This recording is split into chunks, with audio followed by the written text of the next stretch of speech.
प्रत्येक स्थान में छोट बड़ कार्यक्रम चली भर रायपुर रे 3 दिन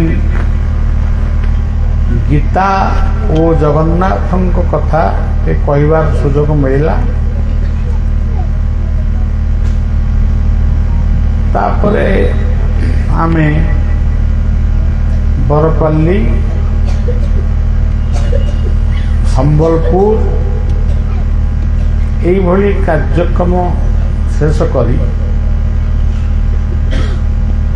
आज आपण मानक यही जो स्थान आम पहुँचले तुलसी क्षेत्र में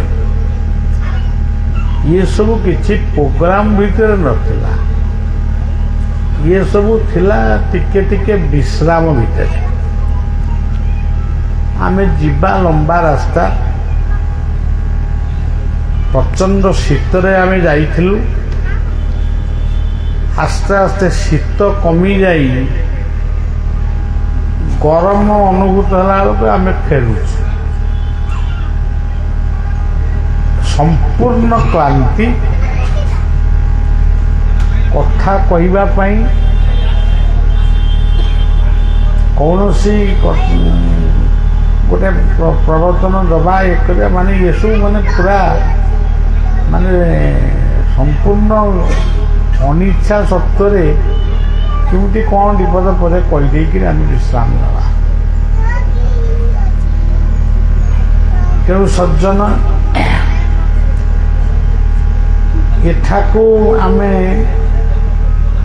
आसिलु ये बड़देवंकर बिना इच्छा केबे आसिलु। बड़देवंकर इच्छा, अमरेश्वर महादेवंकर इच्छा, श्रीराम मर्यादा पुरुषोत्तमंकर इच्छा बढ़िया ये रे कौन कह एमती कथा। तेणु सज्जन यहाँ महान संध्या बोली आम कहीं कहवा।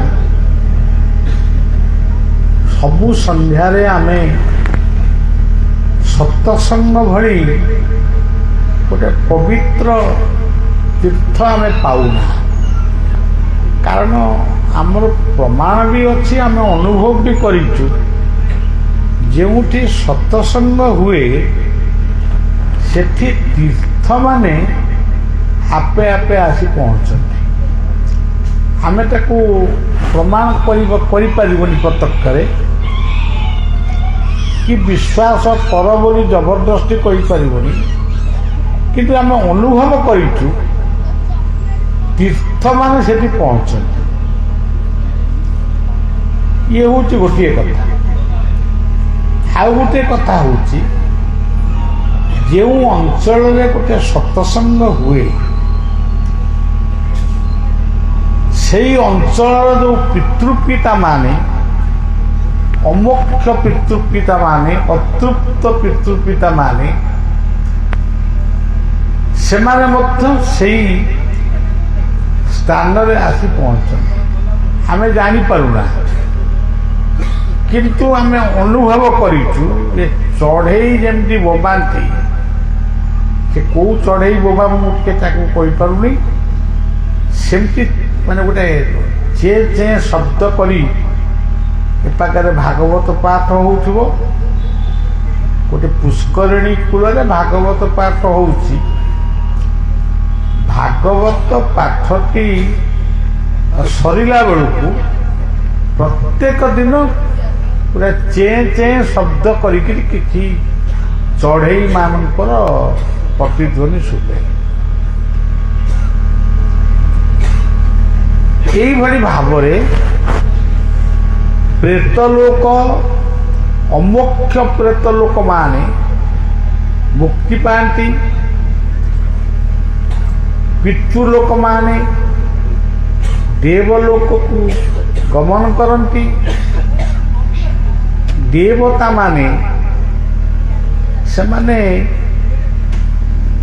माने प्रकृत खुशी हुआ। आमे फूल चंदन रे खुशी करने को चेष्टा करूँ, ସିଏ ଫୁଲ ଚନ୍ଦନ କାକରା ପିଠା ପୋଡ଼ ପିଠା ସେ ସବୁଥିରେ ଶ୍ରଦ୍ଧା ଯେତିକି ଥାଏ ଅଶ୍ରଦ୍ଧା ବି ଥାଏ, କିନ୍ତୁ ସତ୍ସଙ୍ଗ ସତ୍ କୀର୍ତ୍ତନ ଦ୍ୱାରା ଜୀବନଟା କିଛି ମୁହୂର୍ତ୍ତ ପାଇଁ ହଉ ପଛକେ ଆମେ ଗଙ୍ଗାରେ ସ୍ନାନ କରୁଛୁ, ଇଏ ଭାବନାଟା ଆଣିବାକୁ ହେବ ଏବଂ ପ୍ରକୃତରେ ଆମେ ନ ଆଣିଲେ ବି ଆମେ ଗୋଟେ ଗଙ୍ଗା ସ୍ନାନ କରୁଛୁ ବୋଲି ଆମକୁ ଜାଣିବାକୁ ହେବ।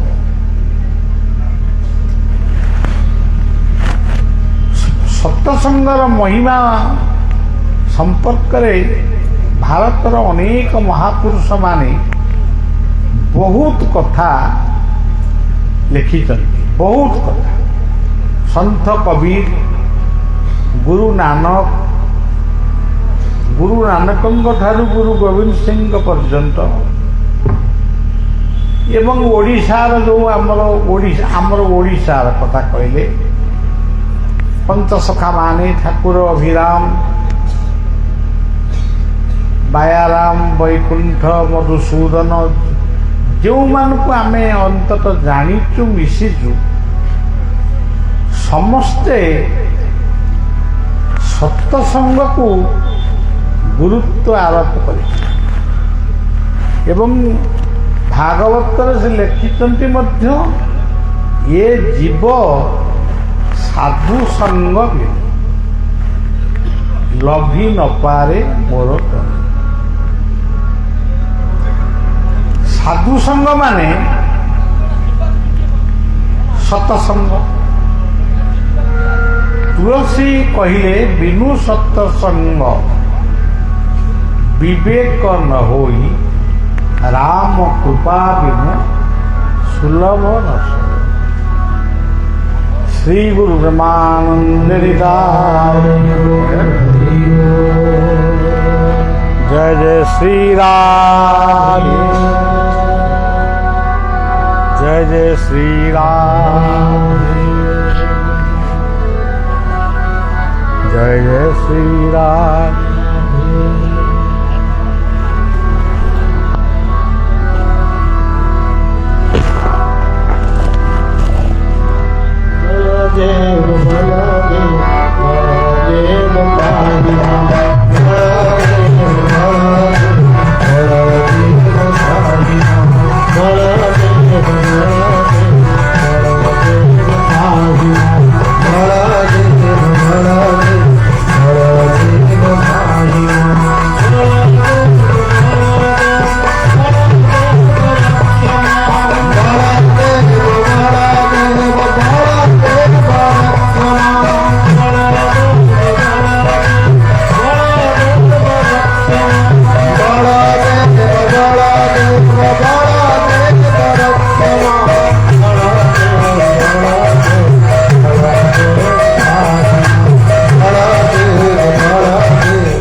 ମୋର ମନେ ଅଛି, ମୋର ଅତ୍ୟନ୍ତ ପିଲାଦିନେ ଯେତେବେଳେ ମୋତେ 12-13 ବର୍ଷ ବୋଧେ ହେଇଥିଲା, ଆଉ ଟିକେ ଅଧିକ 14-15 ବର୍ଷ ହେଇଥିଲା, ସେତେବେଳେ ଆମ ଅଞ୍ଚଳର କିଛି ବୟସ୍କ ବ୍ୟକ୍ତିମାନେ ଗୋଟେ ଗୋଟେ ଜାଗାରେ ସେମାନେ କିଏ ଗୋଟେ ସ୍ଥାନରେ ବସିଲେ 7 ଦିନ ଗୀତା ପଢ଼ିଲେ, ଆଉ ଗୋଟେ ଜାଗାରେ ଭାଗବତ ପଢ଼ିଲେ, ଏମିତି ସବୁ ହୁଏ। ଯେ ଗୋଟିଏ ଗାଦି ବଣ ବୋଲି ଗୋଟେ ଜାଗା ଥିଲା, ସେଠି ଆମର ଗୀତା ପାଠ ହେଉଥିଲା। ସନ୍ଧ୍ୟାବେଳକୁ ସମସ୍ତେ ଯାଇ ପହଞ୍ଚନ୍ତି। ମୁଁ ଘରୁ ଲୁଚିକିରି ବାପା ବୋଉ ବା ମୋ ଗୁରୁଜନ ମାନଙ୍କୁ ଡରିକିରି ଲୁଚିକିରି ତାଙ୍କ ସାଙ୍ଗରେ ଯାଏ। ସେ ଯାହା ହଉ, ଆମେ ସମସ୍ତେ ଅନୁଭବ କଲୁ ପରିଷ୍କାର ଭାବରେ ଗୋଟିଏ ସର୍ପ ଆସିକିରି ଯେ ଏମିତି ଫଣା ଟେକିକିରି ସବୁଦିନେ ଗୀତା ଶୁଣୁଛନ୍ତି। ଧରନ୍ତୁ ପ୍ରଥମ ଦିନ ଭାବିଲୁ ଗୋଟେ ସାପ କୋଉଠୁ ଆଇଛି, ଦ୍ୱିତୀୟ ଦିନ ବି ସେମିତି ଟିକେ ଭାବନା ଟିକେ ପରିବର୍ତ୍ତନ ହେଲା, କିନ୍ତୁ 7 ଦିନ ପର୍ଯ୍ୟନ୍ତ ସେ ସର୍ପ ଗୀତା ଶୁଣୁଥିଲେ। ଆଉ ଯେଉଁଦିନ 7 ଦିନ ପୂର୍ଣ୍ଣ ହେଲା, ଗୋଟେ ମହୋତ୍ସବ ହେଲା, ସେ ମହୋତ୍ସବର କିଛି ଅଂଶ ତାଙ୍କୁ ମଧ୍ୟ ସମର୍ପଣ କରାଗଲା। ତାପରେ ସେ ବିଦାୟ ନେଇକିରି ଗଲେ। ତେଣୁ ଆମର ଗୀତାର ମାହାତ୍ମ୍ୟରେ ବହୁତ କଥା ଲେଖା ଅଛନ୍ତି। ଦେବଲୋକ, ନାଗଲୋକ, ପିତୃଲୋକ, ପ୍ରେତଲୋକ, ସବୁ ମାନେ ସବୁ ପ୍ରକାରର ଲୋକ ସେମାନେ ସତସଙ୍ଗ ଶୁଣିବା ପାଇଁ ମଦଭକ୍ତା ତତ୍ର ଗାୟନ୍ତି ତତ୍ର ତିଷ୍ଠାମି ନାରଦ। ସେଠି ନିଜେ ପ୍ରଭୁ ଆସନ୍ତି। ଯେମିତି ଆମେ ଏଠି ବସିଛେ, ଆମେ କ'ଣ ଭାବିଥିଲେ ଯେ ବଳଦେବଙ୍କର ଆଜ୍ଞାମାଳଟି ଆସି ମୋ ବେକରେ ଲମ୍ବିବ? ତାମାନେ ବଳଦେବ ନିଜେ ଆସିକି ପହଞ୍ଚିଲେ। ମୋ ଭାବନାଟା ଏଇଆ। ତେଣୁ କିଏ ବା ଅଛି କେଉଁ ମତେ ମୁଁ ବା ଜାଣିବି।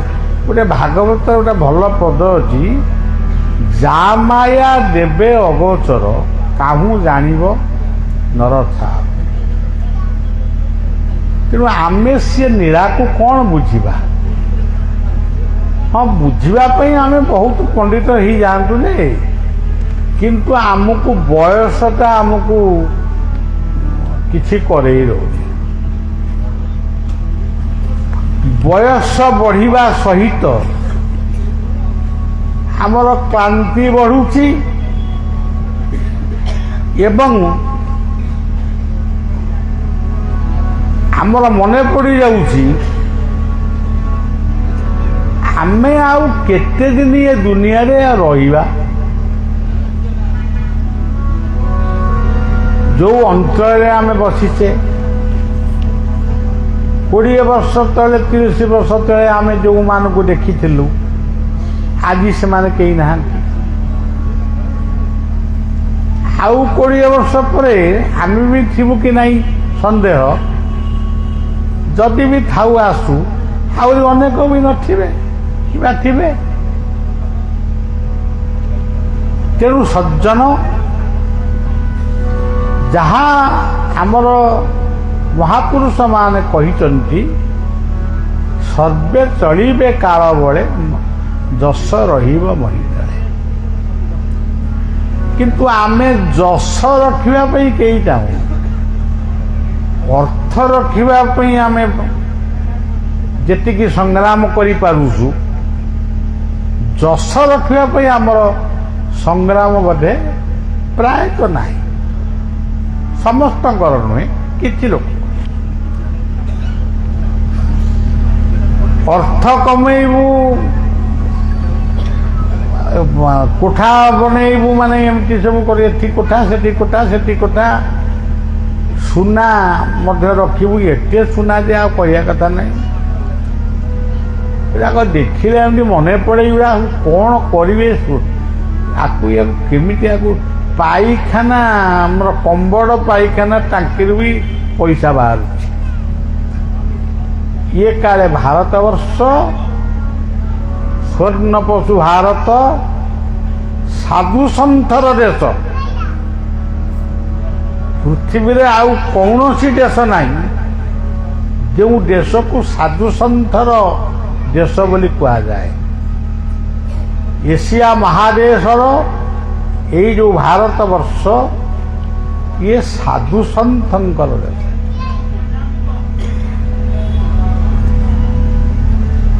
ତେବେ ଏ ସାଧୁସନ୍ଥଙ୍କ ଦେଶରେ ଆମେ ଶିଖିଲୁ କ'ଣ? ଧରନ୍ତୁ ଆମ ପାଖରେ ଅଛନ୍ତି ବଳଦେବ,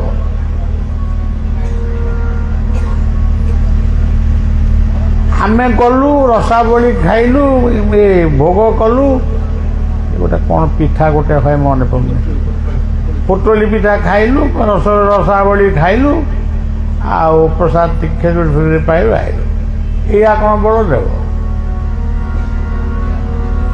ବଳଦେବତ୍ୱଟି କ'ଣ ସେତିକି ଟିକେ ଆମେ ବୁଝିଯିବା। ପ୍ରକୃତରେ ଆମର ଗୋଟେ ଆଧ୍ୟାତ୍ମିକ ଜଗତର ପିଜି ଯାହାକୁ କହୁଛନ୍ତି ଆମର ସରିଗଲା। ମୋ ମତରେ ମୁଁ ତ ନିଜେ ମୋର ସେଇଟାକୁ ଭାବେ ଆଉ ମୋ ପାଠପଢ଼ା ମୋତେ ଯିଏ କହନି ମୋ ପାଠପଢ଼ା ସରିଯାଇଛି, ମୋତେ ଆଉ ପାଠ ପଢ଼ିବାକୁ ତମେ ଆଉ ଇଚ୍ଛା କରନା, ମୋର ପାଠପଢ଼ା ସରିଯାଇଛି। ସେ ପାଠପଢ଼ାରେ କେମିତି କ'ଣ ସରିଲା ଆପଣମାନଙ୍କୁ ସେତିକି କେବଳ ଜୀବନର ଅନୁଭୂତି କହୁଛି। ମୋର କହିବା ପାଇଁ ଜମା ଆଗ୍ରହ ନଥିଲା। ମୁଁ ଷ୍ଟେଜ୍ ଫେଜ୍ ବନ୍ଧା ହେନି, ଆଉ କ'ଣ କରିବା କହିବା। ଆଉ ଏଇ ଯେଉଁ ବଳଦେବ ବଳଦେବ ବଳଦେବ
ଆମେ ତ ପୃଥିବୀ ଯାକ ଏ ଦେଶ ଯାକ ବୁଲି ବହୁ ତୀର୍ଥ ଆମେ ପର୍ଯ୍ୟଟନ କରିସାରିଲୁ, ଏବେ ବି କରୁଛୁ। ବହୁ ତୀର୍ଥ ବର୍ତ୍ତମାନ ସବୁ ସୁନ୍ଦର ହେଇଗଲାଣି। ସମସ୍ତଙ୍କ ପାଖରେ କ'ଣ ପଇସା ଅଛି ସମସ୍ତେ ତୀର୍ଥ ଯାଇକି କରିବେ? ଆମେ ବର୍ତ୍ତମାନ ସେ ବ ଅକ୍ଷରଟାକୁ ପ୍ରଥମେ ଆମେ ଭାବିବା, ଇଏ ହେଉଛି ଆମ ଜୀବନର ଦୀକ୍ଷା। ବ ଆପଣ ଦେଖନ୍ତୁ, ବ କହିଲେ କ'ଣ? ବ୍ରହ୍ମ। ଜଗନ୍ନାଥଙ୍କୁ ଆପଣ ଯେତେ ମନ୍ତ୍ରରେ ପଢ଼ୁଛନ୍ତି ପଢ଼ନ୍ତୁ, ମାନେ ନୀଳାଦ୍ରୌ ଶଙ୍ଖ ମଧ୍ୟ, କିଏ ନୀଳାଚଳ ନିବାସାୟ, କିଏ ଆମର ବଳଭଦ୍ରଙ୍କୁ ଦୁର୍ଭ୍ୟଂଶ ବିଜଲାଙ୍ଗଳ ସମୁଷଳଙ୍କାଦମ୍ବରୀ, ବିଭିନ୍ନ ମନ୍ତ୍ରରେ ଆମେ ମନ୍ତ୍ର ଶିଖିଛୁ ବୋଲୁଛୁ। କିନ୍ତୁ ତାଙ୍କର ସବୁଠାରୁ ପ୍ରିୟ ଶ୍ଲୋକ ହେଉଛି ଯାହାକୁ ସିଏ ନିଜେ ଇଏ ସେବକ ବଳିଆକୁ ଜଣେଇଛନ୍ତି। ସେ ଶ୍ଲୋକଟି କ'ଣ? ଗୀତାର ଗୋଟିଏ ଶ୍ଲୋକ। ପରଂ ବ୍ରହ୍ମ ପରଂ ଧାମ ପବିତ୍ରଂ ପରମଂ ପୁରୁଷଂ ଶାଶ୍ୱତଂ ଦିବ୍ୟଂ ଆଦିଦେବଂ ଭଜଂ। ଯେତେ ଶ୍ଲୋକ ଆପଣ ପଢ଼ନ୍ତୁ, ଜଗନ୍ନାଥ ନିଜେ କହିଛନ୍ତି ଏଇ ଶ୍ଲୋକରେ ମୁଁ ଖୁସି। ତେବେ ବ କହିଲେ ବ୍ରହ୍ମ, ଯେହେତୁ ହିନ୍ଦୁ କହୁଛି ବ୍ରହ୍ମ, ଅନ୍ୟମାନେ କହୁଛନ୍ତି ନା ଆମେ ବ୍ରହ୍ମ କହିବୁ। ମାନେ ଗୋଟେ ଭାଇ ବାଣ୍ଟ। କିନ୍ତୁ ବ କହିଲେ ବ୍ରହ୍ମ, ବ୍ରହ୍ମ ଶବ୍ଦର ଅର୍ଥ ହେଉଛି ଯେ ବ୍ୟାପକ,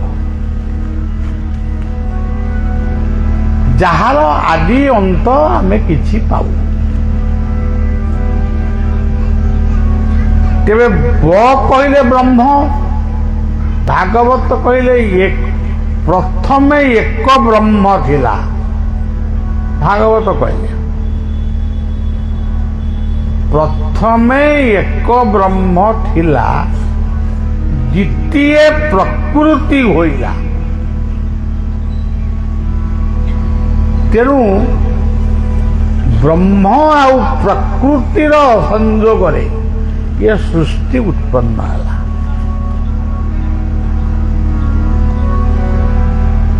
ଇଏ ହେଉଛି ଗୋଟିଏ କଥା, ଏଇଟା ସ୍ପଷ୍ଟ କଥା, ମାନେ ପୁରା ଆଙ୍ଗୁଠି ଗେଞ୍ଜିକିରି ସେ କହିଲେ ପ୍ରଥମେ ଏକ ବ୍ରହ୍ମ ଥିଲା, ଦ୍ୱିତୀୟ ପ୍ରକୃତି ହୋଇଲା।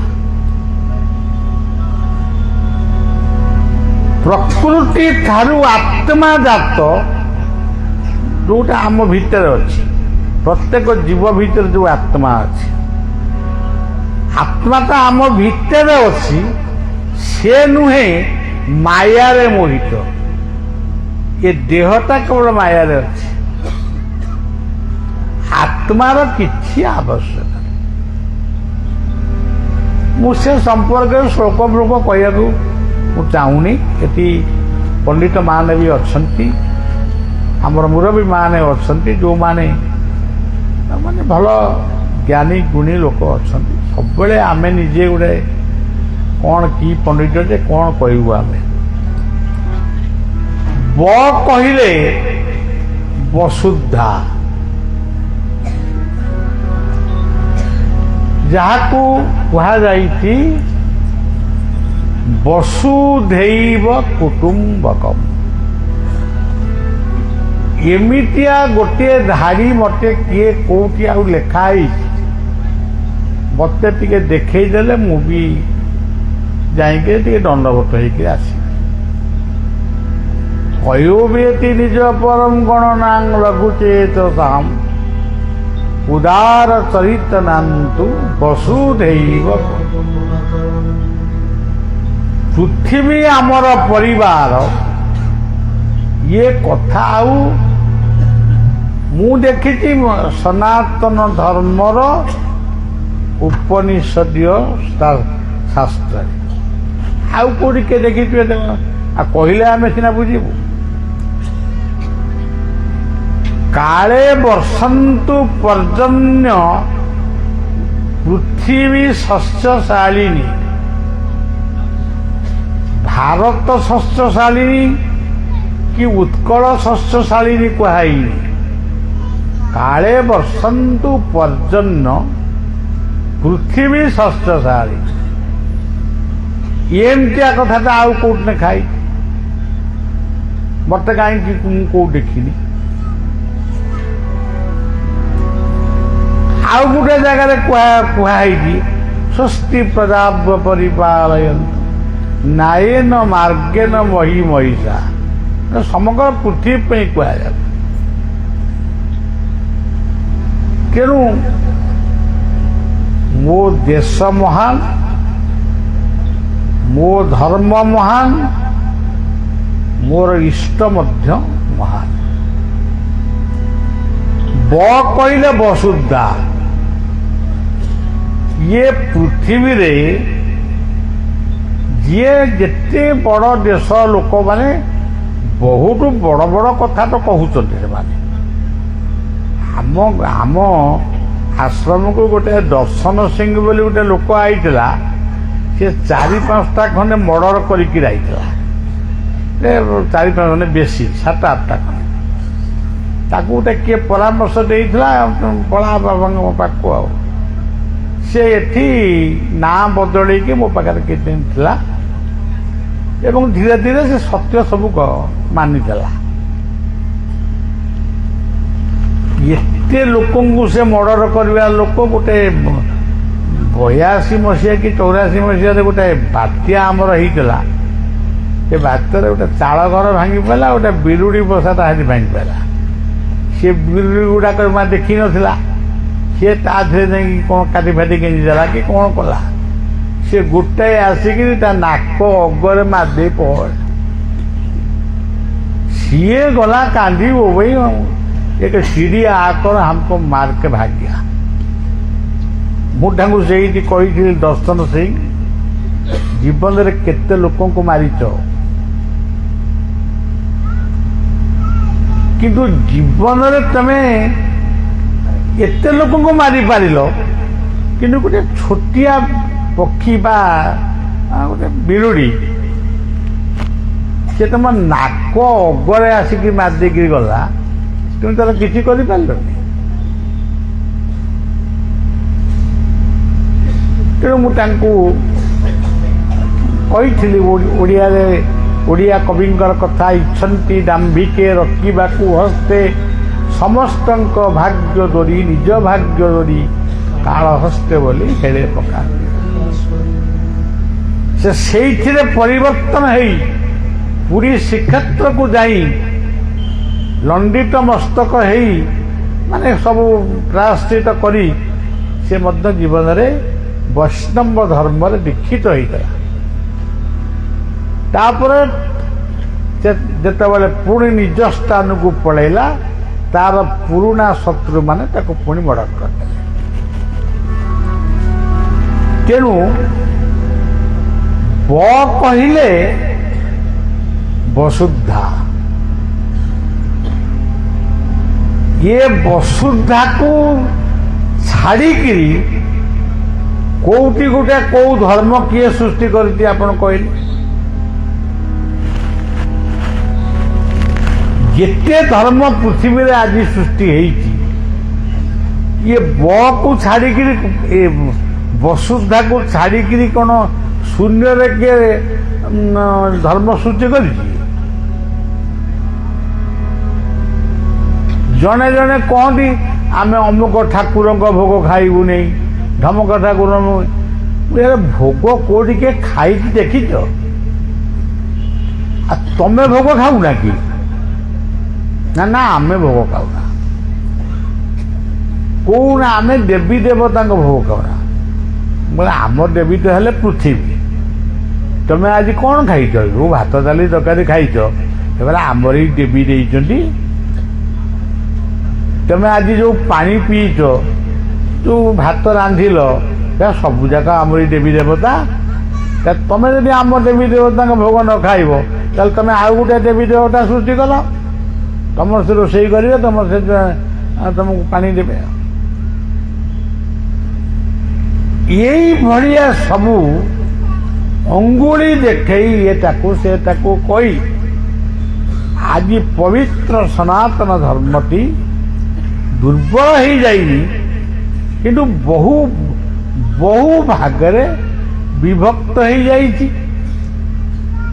एमिति भी अछंती शुद्ध किछि नुहे, साध किछि नुह, पिंड किछि नुह, ये सब किछि नुह, ए सब किछि। तेणु सज्जन खाली आपण एतिकी देखंतु, ब कहिले वसुधा, ब कहिले वायु, पवन जदि न चलिब आमे बंचिबा कि? पवन बिना किए साधु सन्थ महापुरुष होइछि। जणे कहबे मु महापुरुष, भल है महापुरुष, तेबे ब को छाड़िकी महापुरुष होइछ। भगवान कृष्ण, भगवान राम, आमे जहाँ भगवान बोली स्वीकार कर,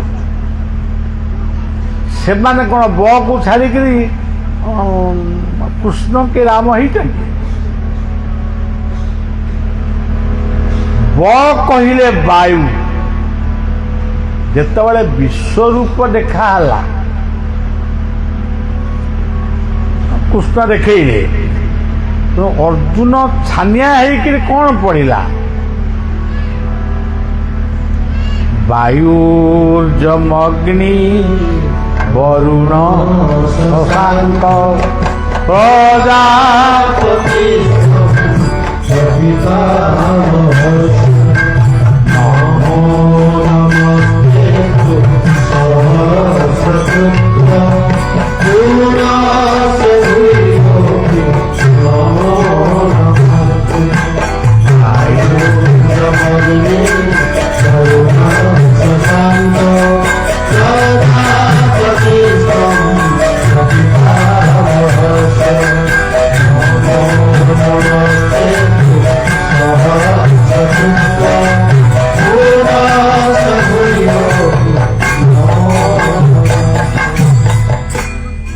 এতে সুন্দর শ্লোক, এতে সুন্দর, এমিতি প্রার্থনা ଆଉ ପୃଥିବୀରେ ଏହାଠାରୁ ବଳି ଶ୍ରେଷ୍ଠ ପ୍ରାର୍ଥନା ନାହିଁ। ଆମେ ତ ପ୍ରାର୍ଥନା କରି କରି କହିବୁ ତୁମେବ ମାତାସ୍ତ ପିତା ତୁମେବ ବନ୍ଧୁତ୍ୱ ଜଗତ, ଆଉ କେତେ ବର୍ଷ ପରେ ମମିଷ୍ଠ ଦାଦିଷ୍ଠ ଏମିତି ସବୁ ବି କହିପାରନ୍ତି। କିନ୍ତୁ ଏଇ ଯୋଉ ଶ୍ଳୋକଟି ସେ କହିଲେ, ହେ ପ୍ରଭୁ ତୁମେ ହଉଛ ବାୟୁ, ତୁମେ ହଉଛ ସମୁଦ୍ର, ତୁମେ ହଉଛ ଅଗ୍ନି, ତାହେଲେ କୁହନ୍ତୁ ଆଉ କଣଟା କହିଲେ? ଆମେ କହୁଛୁ ଭଗବାନ। କେତେ ଜଣ ଭଗବାନଙ୍କୁ ଆପଣ ମାନେ ଦେଖିଛନ୍ତି? ଟିକେ ହାତ ଟେକିବାକୁ କାହିଁ ମୁଁ ସ୍କୁଲ ମାଷ୍ଟରଟେ କହିବି ହାତ, ମୋଟାମୋଟି ଆପଣ ମାନେ ମତେ କଣ ଜଣେଇବେ ଭଗବାନଙ୍କୁ କିଏ ଦେଖିଛ? ଭଗବାନଙ୍କୁ କେହି ଦେଖି ନାହାନ୍ତି ସତ, କିନ୍ତୁ ଭଗବାନଙ୍କୁ ସମସ୍ତେ ଉପଲବ୍ଧି କରିଛନ୍ତି। ଭ କହିଲେ ପୃଥିବୀ, ଭବ, ପୃଥିବୀ ହେଉଛନ୍ତି ଭଗବାନଙ୍କର ମୂଳ ତତ୍ଵ। ଗ କହିଲେ ଗତି, ପବନର ଗତି, ଦକ୍ଷିଣା ଉତ୍ତରା ପୂର୍ବା ପଶ୍ଚିମା ସବୁ ଗତି, ସମୁଦ୍ରର ଗତି, ନଦ ନଦୀର ଗତି, ସୂର୍ଯ୍ୟ ଚନ୍ଦ୍ର ତାରା ଗ୍ରହ ନକ୍ଷତ୍ର ମାନଙ୍କର ଗତି, ଏମାନେ ହଉଛନ୍ତି ଭଗବାନ। ତମେ କୋଉ ତମ ପାଖରେ କି ଗତି ଅଛି କି? ତମେ ଏଇ ଦୌଡ଼ି ଘରକୁ, ଘରୁ ଦୌଡ଼ି ଆଉ କୋଉଠି ଶ୍ୱଶୁର ଘରକୁ, ମାମୁଁ ଘରକୁ, ଏଇ ଆମ ଚାକିରି କ୍ଷେତ୍ରକୁ, ଏଇ ହେଲା ଗତି। ଗୀତା ପରିଷ୍କାର କହିଲେ ଗତିରି ଭର୍ତ୍ତା ପ୍ରଭୁ ସାକ୍ଷୀ ନିବାସ ଶରଣଂ ସୁରୁ। ତମେ ବହୁତ ଗତି ଦେଖ ମାନେ କଥା ଜାଣିଛ, ତମେ କଣ ଭାବୁଛ, କଣ କରୁଛ, କଣ କହୁଛ, ମୁଁ ତମ ଭିତରେ ରହିକି, ତମରି ଭିତରେ କୋଉଠି ପେଟରେ ଆଉ ହୃଦୟରେ ମସ୍ତିଷ୍କରେ, ମୁଁ ତମରି ଭିତରେ ରହିକିରି ମୁଁ ସବୁ ଜାଣୁଛି। ହୃଦୟରେ ମୁଁ ଅଛି, ସେଇଟା ହେଲା ମୋର ଘର। କେମିତି ସେ କହିଲେ ସର୍ବସ୍ୟ ଚାହମ୍ ହୃଦି ସନ୍ନିବିଷ୍ଟ, ପରିଷ୍କାର କହିଦେଲେ। ତମେ କଣ ମତେ ଖୋଜୁଛ ପାହାଡ଼ ପର୍ବତ ସବୁଆଡ଼େ? ତମ ଭିତରେ ଅଛି। ସର୍ବସ୍ୟ ଚାହମ୍ ହୃଦି ସନ୍ନିବିଷ୍ଟ। ଏଠି ଗୋଟେ କଥା କହିଲେ, ଆଉ ଗୋଟେ ଜାଗାରେ କହିଲେ ମୋକ୍ଷ ଯୋଗରେ ତମେ ଈଶ୍ୱରଙ୍କୁ ଖୋଜୁଛ, କିନ୍ତୁ ଆଡେ ଈଶ୍ୱରଙ୍କୁ ଝୁଣ୍ଟୁଛ, ଆଡେ ଈଶ୍ୱରଙ୍କୁ ଖୋଜୁଛ। ଈଶ୍ୱର ସର୍ବଭୂତାନ, ଗ୍ରୀଷ୍ମ ବର୍ଷା ଶରତ ହେମନ୍ତ ଶୀତ ବସନ୍ତ ଏ ସବ ହଉଛନ୍ତି ସର୍ବଭୂତାନಂ ଜଳ ବାୟୁ ଆକାଶ। କିନ୍ତୁ ମତେ ଖୋଜିବ କୋଉଠି? ହୃଦୟରେ ଈଶ୍ୱର ସର୍ବଭୂତାନାଂ ହୃଦେ ସର୍ଜୁନ ତିଷ୍ଠତି। ତ ଏକଥା କହିସାରିଲା ପରେ ଆମେ ଏତେ ଆଡ଼େ ପୁଣି ସବୁଆଡ଼େ ଖୋଜିବା, ସବୁ ମନ୍ଦିର ଖୋଜିବା, ନିଜ ଭିତରେ କାହିଁକି ଖୋଜିବା? ଆଚ୍ଛା, ଭାଗବତ ଗୋଟେ ଶାସ୍ତ୍ର, ତେଣୁ ସିଏ କଥାଟାକୁ ଆମକୁ ନେବାକୁ ପଡ଼ିବ। ସେ କହିଲେ ଈଶ୍ୱରଙ୍କୁ କ'ଣ କରୁଛ? ଗୁରୁଙ୍କୁ ନମଣିବ ନର, ଗୁରୁଟି ସାକ୍ଷାତ ଈଶ୍ୱର। ମୋତେ ପୂଜିବ ଗୁରୁ ଦେହେ, ମୋ ବିନୁ ଗୁରୁ ଭିନ୍ନ ନୁହେଁ। ତାହେଲେ ଆମେ ଗୁରୁ ଗ୍ରହଣ ଆମେ କରିବୁ। ଧର କିଏ କହିବ ନାଇଁ ମୋର କାହିଁ କେଉଁ ଗୁରୁ ମନକୁ ଯାଉନାହାନ୍ତି, ମୁଁ ଗୁରୁ କରିବିନି। ନ କର, ମନ ତୋହର ନିଜ ଗୁରୁ। ଉଦ୍ଧବ କେତେଠୁ ତମେ ତୁମର କେଉଁ ସ୍କୁଲରେ ପଢ଼ିବ କି ତୁମର କେମିତି କ'ଣ ପଢ଼ିବ, କିନ୍ତୁ ତମ ଘରେ ଯିଏ ବାପା ବୋଉ ଅଛନ୍ତି ସିଏ କିଏ? ସିଏ ପରା ହେଉଛନ୍ତି ତମର ପ୍ରଥମ ଗୁରୁ। ତମେ ଯୋଉ ଭଗବାନଙ୍କୁ ଭଗବାନ ହଉଛ, ମାତୃଗର୍ଭରେ ତମେ ଯୋଉ ସଞ୍ଚରଣ ହେଲ, ପ୍ରଥମ ମାସେ ତୁଜେ ହେଲୁ ଧବଳ ବର୍ଣ୍ଣ, ଦ୍ୱିତୀୟ ମାସେ ଜଳେ ଦେଶନେ ମୀନ, ତୃତୀୟ ମାସେ ଶୂନ୍ୟ ମେଳିଲା ଡାଳ, ଚତୁର୍ଥେ ଅସ୍ଥି ଖଞ୍ଜା ତୋହରି, ପଞ୍ଚମେ ନାଭି କମଳ କଲା ଭିଆଣ, ଷଷ୍ଠରେ ବାସ୍ତରୀ ନାଡ଼ି ଖଞ୍ଜିଲା। ସେଇ ଯୋଉ ଲୋକଟି ତୈରି କରୁଥିଲା, ସେଇ ଯୋଉ ଶକ୍ତିଟି ତମକୁ ମାତୃଗର୍ଭ ଭିତରେ ନିର୍ମାଣ କରୁଥିଲା, ସେ ଶିଶୁ ବି ଜାଣିନି ସେ କିଏ, ମା ବି ଜାଣିନି ମୋ ଗର୍ଭ ଭିତରେ କିଏ ମୋ ଛୁଆକୁ ତିଆରି କରୁଛି। କୋଉ ମା ଜାଣିଛି କିଏ କହିଦେବ? ସେ ଖାଲି ଅନୁଭବ କରେ ମୋ ଗର୍ଭରେ ପିଲାଟି ଅଛି। ଆମେ ତ ବହୁତ ଫୁଟାଣି ମାରି କଥା ତ ଆମର ବହୁତ ବଡ଼ ବଡ଼ କଥା,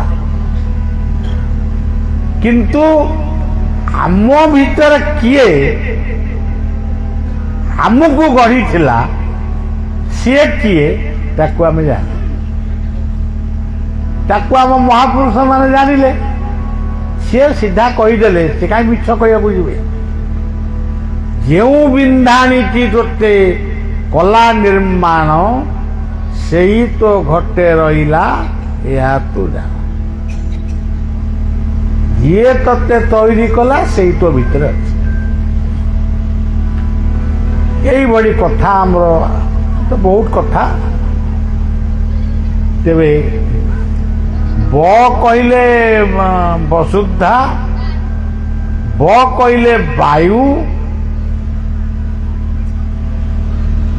ବ କହିଲେ ବରୁଣ ବା ସମୁଦ୍ର।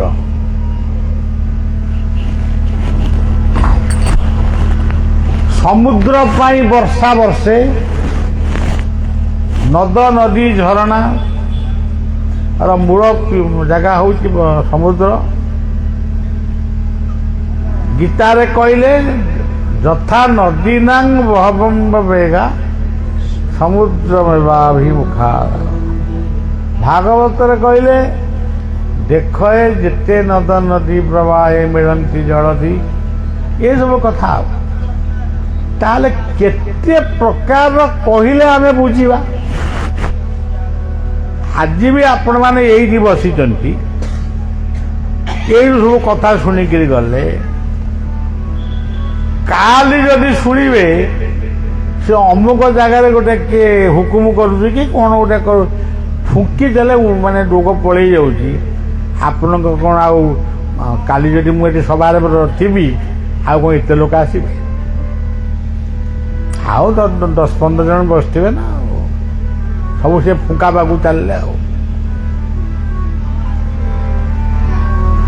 ତେଣୁ ଆମେ ଏତେ ଅବୋଧ, ସେଥିପାଇଁ ଆମର ଆମେ ପ୍ରାର୍ଥନାରେ ଗାଉଥିଲୁ ପିଲାଦିନେ, ଏବେ ଆଉ ସେ ପ୍ରାର୍ଥନା କିଏ ଗାଉଛନ୍ତି କି ନାହିଁ ସନ୍ଦେହ। হে আনন্দময় কোটি ভুবন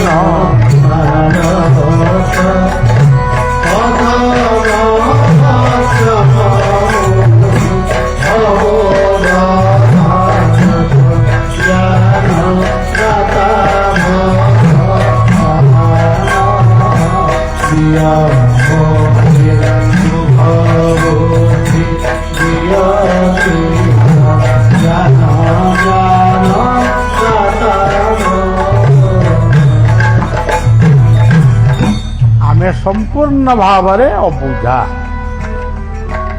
ଆଚ୍ଛା, ଆପଣ କହିଲେ ଯୋଉ ଲୋକଟି ଗୁଟୁକା ଖାଉଛି ସେ ଜାଣିନେଇ ଏ ଗୁଟୁକା ଖାଇଲେ କ'ଣ ହୁଏ? ସେ ନିଶ୍ଚୟ ଜାଣି, ତଥାପି ସେ ଜବରଦସ୍ତି ଖାଇବ ନା। ଯୋଉ ଲୋକଟି ସିଗାରେଟ ପିଉଛି ସେ କ'ଣ ଜାଣିନେଇ ସିଗାରେଟ ପିଇଲେ କ'ଣ ହବ? ଯୋଉ ଲୋକଟି ମଦ ରାତି ଦିନ ପିଉଛି ସେ କ'ଣ ଜାଣିନେଇ ମଦ ପିଇଲେ କ'ଣ ହୁଏ? ତାକୁ ଯଦି ମଦ ନ ଖାଇଥିବା ବେଳେ ପଚାରିବ, ଯୋଉ କଥା ଗପିବ, ଆପଣ କହିବେ ମୁଁ ଆକୁ ଗୁରୁ କରିବି, ମୁଁ ଏହାକୁ ଗୁରୁ କରିବି। କିନ୍ତୁ ବୁଦ୍ଧି କହିଦିଏ ପରକୁ ବୁଦ୍ଧି ନ ଆସିବ। ତେଣୁ ଆଜି ଯଦି ହଜାର ହଜାର ଲୋକ ମରୁଛନ୍ତି କେବଳ ଏଇ ବିଷାକ୍ତ ଭୀମକୁ ବିଷ ଲଡୁ ଦେଇ ଯତୁର ଘରେ ଅଗ୍ନି ଦାୟୀ, ଏ ଭାଗବତ 11 ସ୍କନ୍ଧରେ ଅଛି।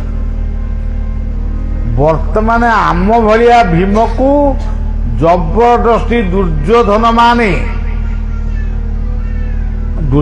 ବହୁତ ବର୍ତ୍ତମାନ ଏ ଦୁର୍ଯ୍ୟୋଧନ ମାନେ ଆମ ଭଳିଆ ଭୀମ ମାନଙ୍କୁ ଜବରଦସ୍ତି ବିଷ ଲଡୁ ଦେଇ ଆମକୁ ନେଇକି ପାଣିରେ ଭସେଇ ଦେଉଛନ୍ତି। ଆମ ସଂସାର ଭାଜି ଯାଉଛି। ଦେଖନ୍ତୁ, ଆମେ ଭାବିକିରି ଦେଖନ୍ତୁ,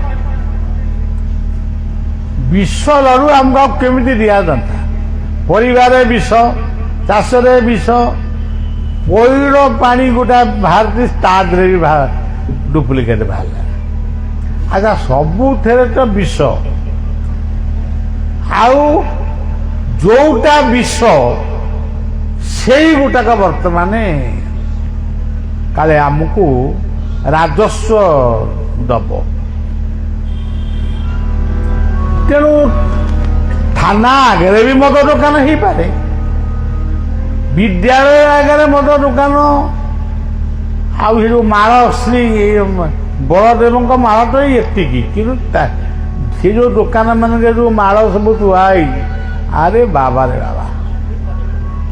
ତେଣୁ ବଞ୍ଚି ଆପଣମାନେ ଭାବୁଥିବେ କି ତାର ମରିବାର ଥିଲା, ମରିଗଲା, କେବେ ବି ନୁହଁ। ସିଏ ମରିବାର ଥିଲା, ମରିଗଲା, କିନ୍ତୁ ଆଉ 5 ବର୍ଷ ବଞ୍ଚିଥାନ୍ତା। ସେ ଭୁଲ ବାଟରେ ଯାଇ 5 ବର୍ଷ ଆୟୁଷକୁ କମେଇଲା, ସେ ମଲା। କାରଣ ଭାଗବତରେ ଯଦି ଆୟୁଷ ନଥିଲେ, ଆୟୁଷ ଥିଲେ ସେ ମରିବନି, ତାହେଲେ ଭାଗବତରେ କାହିଁ କହିଲେ? ଗୋ ବ୍ରାହ୍ମଣ ଶିଶୁବଦ୍ଧ ପାପଙ୍କ ମଧ୍ୟରେ ପରମାଦ, ଏ 3 କର୍ମ ଯେ କରନ୍ତି ଆୟୁଷ ଥାଇ ସେ ମରନ୍ତି। କାହିଁ କହିଲେ?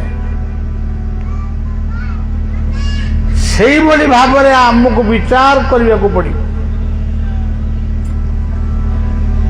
ଆମକୁ ବଳଦେବଙ୍କ ରସାବଳି ଗନ୍ଧ ହଉଛି, କିନ୍ତୁ ଚିକେନ ଚୋବେଇକିରି ମଦ ପିଇବା ବାସୁଛି। ଧନ୍ୟରେ ତମେ ମଣିଷ। ହଉ, ସେ କଥା ଆମର ଆଉ କ'ଣ କହିବା କଥା? ଆମେ କୋଉ କଥା ହେଇଛୁ ଯେ କ'ଣ ଗୋଟା କରି ପକଉଛୁ, କହିବା କଥା କହୁଛୁ। ହଉ, ବ କହିଲେ ବସୁଧା, ବ କହିଲେ ସମୁଦ୍ର। ଆଜି ସମୁଦ୍ର ପାଣି ବିଷାକ୍ତ, ତୋଫାନ ଆଜି ମାନେ ଶୀତ ଦିନେ ବି ତୋଫାନ ହେଲାଣି। ଆଗରୁ ବର୍ଷା ଦିନ ହଉଥିଲା, ସେ ତୋଫାନରେ ସବୁ ନାମକରଣ କଲେଣି। ସେ ଧୋନି ଆଉ ନାଇଁ ଏଇଟା କ'ଣ ଆଉ ସେ ଅମୁକ ଆଇଲା ଆଉ କେହି ନାହିଁ। ସେ ତୋଫାନରେ ବି 21 ପାଳନ ହବ କି କ'ଣ? ଫନି ଆଇଲା ଫନି ଆଉ ସେ ପୁଣି ଆଉ କେତେ ଦିନ ପରେ ଆମର ତୋଫାନ ଆଇଥିଲା ଫନି କି ଯୋଉଟା ଆଇଲା ତାର ଗୋଟେ 21 ସତ୍ୟନାରାୟଣ ପାଲା କରିବା ଆଉ ଏଇ ସବୁ ଚାଲି। ଏ ଗୋଟାଏ ଶୁଦ୍ଧ ଫାର୍ସ, ଶୁଦ୍ଧ ଅନ୍ଧବିଶ୍ୱାସ। ତେଣୁ ସଜ୍ଜନ ବ କହିଲେ ବନି, ବନି କାହାକୁ କହନ୍ତି? ଅଗ୍ନି।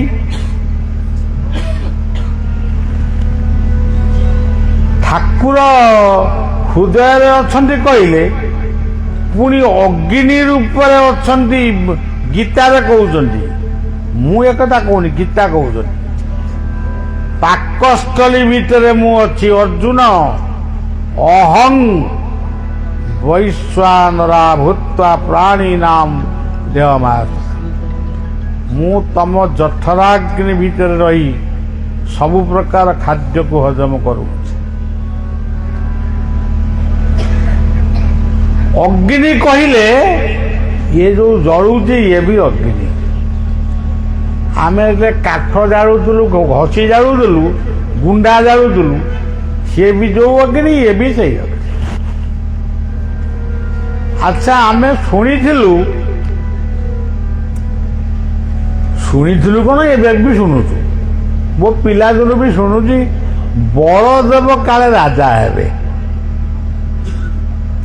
ବଳଦେବ ହେବେ ରାଜା, କାହ୍ନୁ ପରିଚାର, ସୁଧର୍ମା ସଭା ବସିବ, ଯାଜନଗର। ଏ ବଳଦେବ କେବେଠାରୁ ରାଜା ହେଇ ସାରିଲେଣି, ହେବେ କ'ଣ? ବର୍ତ୍ତମାନ ହେଲେଣି, ହେଇଛନ୍ତି। ତମକୁ ଦେଖାଯାଉନି ବୋଲି ତମେ ଭାବୁନା, ଆଉ ଦେଖାଯିବ କ'ଣ? ସମଗ୍ର ପୃଥିବୀ ଆଜି ବଳଦେବ ତତ୍ତ୍ୱରେ ବିଭୂଷିତ।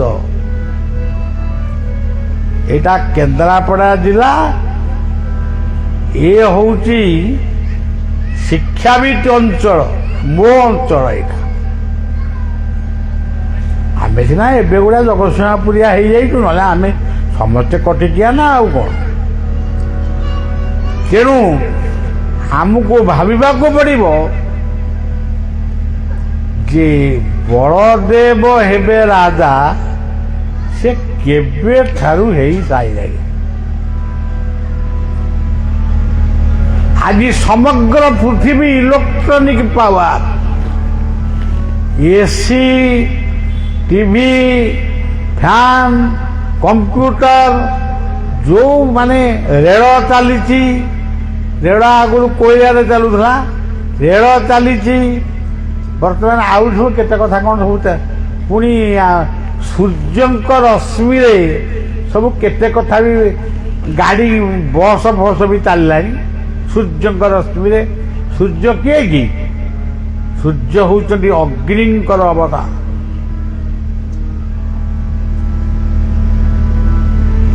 ତେଣୁ ଏଇ ହଉଛନ୍ତି ଭଗବାନ, ବଳଦେବ ହେବେ ରାଜା। ବଳଦେବ ରାଜା ହେଇ ସାରିଲେଣି। କାହ୍ନୁ ପରିଚାର, ସେ କାହ୍ନୁଟି କିଏ?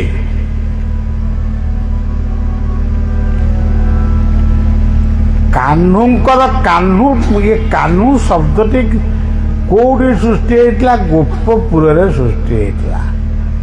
ଯେତେବେଳେ ସେ ସର, ଲବଣୀ ଆଉ ଏସବୁ ଦହି ଫହି ଖାଉଥିଲେ କି କ'ଣ କରୁଥିଲେ, ବଇଁଶୀ ବଜଉଥିଲେ। ବଇଁଶୀ କ'ଣ ସବୁବେଳେ ବଜଉଥିଲେ? ଏମିତି ବଇଁଶୀ ବଜେଇଲା ବାର ଆସି ତମେ ଆଣି ତାଙ୍କୁ ବଇଁଶୀ ବାଦକରେ ପକେଇଲେଣି। ବଇଁଶୀ ଆଜିକାଲି ସବୁ ବାହାଘରରେ ବାଜୁଛି। ସେ କୋଉ ବଂଶୀ ବଜାନ୍ତି? ମୋହନ ବଂଶୀ। ମୋହନ ଯେଉଁଠି ଯେଉଁ ବଂଶୀ ବାଜିଲେ ମାୟା ମୋହ ଦମ୍ଭ, ଗୀତାର କଥା, ଦମ୍ଭ ଦର୍ପ ବିମାନସ୍ୟ କ୍ରୋଧ ପାରୁଷ୍ୟମେବ ଚ ଅଜ୍ଞାନଂ ଚାବିଧାତସ୍ୟ ପାର୍ଥ ସମ୍ପଦମାସ। ଯେଉଁ ବଂଶୀ ବାଜିଲେ ଅଭୟಂ, ସେଇ ଗୀତା, ଅଭୟಂ ସତ୍ୟ ସଂଶୁରି ଜ୍ଞାନ ଯୋଗ ବ୍ୟବସ୍ଥିତି ଦାନଂ ନମସ୍ତ ଯଜ୍ଞସ୍ୟ ସ୍ୱାଧାୟସ୍ତ। ବର୍ତ୍ତମାନ ଏଇଠି ବଂଶୀ ବାଜୁଛି ବୋଲି ମୁଁ ଆଇଛି, ବାଜୁଛି ବୋଲି ଆପଣମାନେ ଆଇଛନ୍ତି। ଏଠି ବର୍ତ୍ତମାନ ଆମେ ଯେତିକି ସମୟ ଅଛି, ଆମର କିଛି ଆଉ ଗୋପୀ ମାନେ ଯେମିତି ଘର ଦ୍ୱାର, ପୁଅ ଝିଅ, ସ୍ୱାମୀ, ଶାଶୁ, ଶ୍ୱଶୁର ସମସ୍ତଙ୍କୁ ଫୋପାଡ଼ି ଦେଇକିରି ଆରେ ବଂଶୀ ବାଜିଲାଣି ଯେ କାଳେ ଯମୁନା କୂଳକୁ ଦୌଡ଼ୁଥିଲେ। ବର୍ତ୍ତମାନ ଆପଣମାନେ କୋଉଠି ଗାଇଛନ୍ତି? ଏଇ ହଉଛି ସତସଙ୍ଗ ରୂପୀ ଯମୁନା, ଯେଉଁଠି ଯେଉଁ ବଂଶୀ କହେ ରାଧା,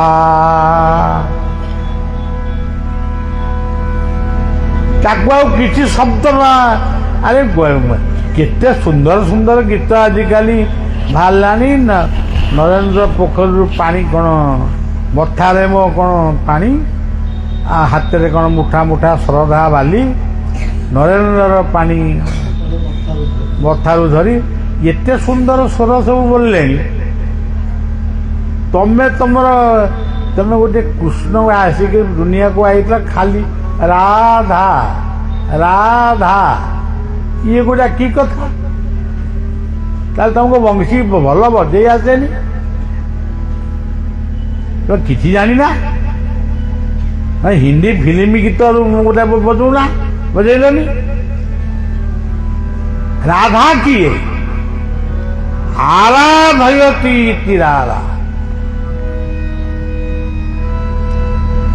ଆମେ ଆରାଧନା କରୁଛୁ ବଳଦେବଙ୍କୁ, ଅମରେଶ୍ୱରଙ୍କୁ, ରାମଙ୍କୁ, ବା ଆମର ଯୋଉ ଦେବୀ ଦେବତାଙ୍କୁ ବିଭିନ୍ନ ମନ୍ତ୍ରରେ ଆରାଧନା କରୁଛୁ, ବିଭିନ୍ନ ଗୁରୁମାନଙ୍କର ମନ୍ତ୍ର ଜପ କରୁଛୁ। ସେଇ ବା ହଉଛି ରାଧା। ଆରାଧୟତି ଇତି ରାଧା। ରାଧାକୁ ଓଲଟେଇ ଦେଲେ ଧାରା। ଧାରା କହିଲେ ନିୟମ। ପୃଥିବୀଟା କୋଉଥିରେ ଚାଲିଛି? ଧାରାରେ, ସମ୍ବିଧାନରେ। ତେଣୁ ସଜ୍ଜନ ସେଇ ବଂଶୀ ସେ ବଜେଇଥିଲେ। ସେଇ ବଂଶୀ ବଜେଇବାକୁ ସେ ଶିକ୍ଷା ଦେବାକୁ ଆଇଥିଲେ। ଆରେ ଏମିତି ବଜାଅ, ବାପ ହେଇଛୁ, ମା ହେଇଛୁ, ପୁଅ ଝିଅକୁ ଏମିତି ଗଢ଼। ପୁଅ ହେଇଛ, ଝିଅ ହେଇଛ, ବାପ ମାଙ୍କୁ ଏମିତି ଭକ୍ତି କର, ଗୁରୁଙ୍କୁ ଏମିତି ଭକ୍ତି କର, ଇଷ୍ଟଙ୍କୁ ଏମିତି ଭକ୍ତି କର। ସେ କଥାଟା ତୁମେ ନ କହିକିରି କନା ଖାଲି ରାଧା ରାଧା ବଂଶୀ ବାଏ।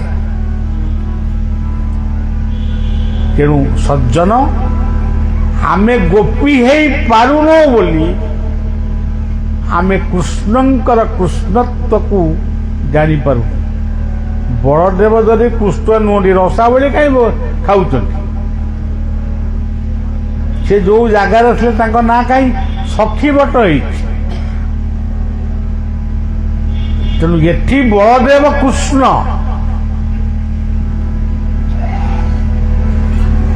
ଶ୍ରୀକ୍ଷେତ୍ରରେ ଜଗନ୍ନାଥ ମଧ୍ୟ କୃଷ୍ଣ। ଜୟ କୃଷ୍ଣ ଜଗନ୍ନାଥ, ଜୟ ସର୍ବାଗନାଥ।